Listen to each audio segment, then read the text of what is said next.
Hello everyone, welcome to back my channel. মাত্র একটি ডিম দিয়ে তেলে ভেজে অসম্ভব সুন্দর কেক আজ তৈরি করে দেখাবো।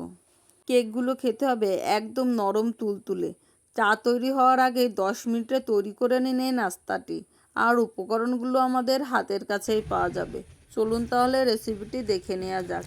এখানে আমি রুম টেম্পারেচারে রাখা একটা ডিম নিয়ে নিচ্ছি। দিয়ে দিলাম আমি 2 চামচ চিনি। আপনারা আপনাদের প্রয়োজন মতো চিনি নিয়ে নেবেন। চামচের সাহায্যে আমি খুব ভালোভাবে ফেটিয়ে নেব যাতে চিনিটা খুব ভালোভাবে গলে যায়। এখানে দিয়ে দিলাম আমি 1 কাপ ময়দা। ময়দাটা দিয়ে আমি খুব ভালোভাবে মিশিয়ে নেব। হাতের সাহায্যে মেশালে সহজ মনে হয়, সেজন্য আমি হাতের সাহায্যে মিশিয়ে নিচ্ছি। দিয়ে দিলাম 1 চামচ বেকিং পাউডার। খুব ভালো করে আমি এখানে মিশিয়ে নিয়েছি। এই দেখুন, ডোটা ঠিক এরকম হবে, না ঘন না পাতলা। এবার আমি 5 মিনিটের জন্য ঢাকা দিয়ে রেখে দিলাম। এবার আমি হাতে একটু তেল মেখে নেব, নিয়ে পছন্দ মতো শেপ দিয়ে নেব। আমি একটা গোল রাউন্ড শেপ দিয়ে দিলাম।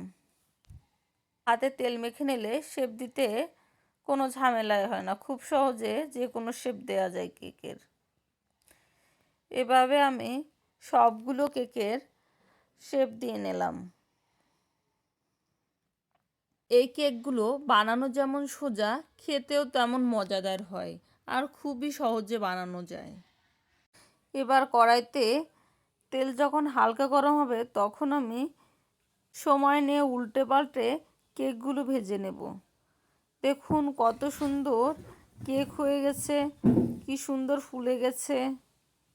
এইভাবে আমি একে একে সবগুলো কেক ভেজে নেব।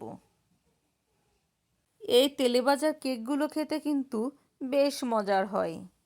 আপনারা চাইলে বাচ্চাদের টিফিনেও দিতে পারেন, আবার লাঞ্চ বক্সেও কিন্তু দিতে পারেন। যেহেতু ডিম রয়েছে, ময়দা রয়েছে, খুবই হেলদি হবে আর খেতেও বেশ ভালো লাগবে। বন্ধুরা, আমি গ্যারান্টি দিয়ে বলতে পারি, এই নাস্তাটি যদি একবার তৈরি করেন বারবার রিকোয়েস্ট আসবে এই নাস্তাটি তৈরি করার জন্য।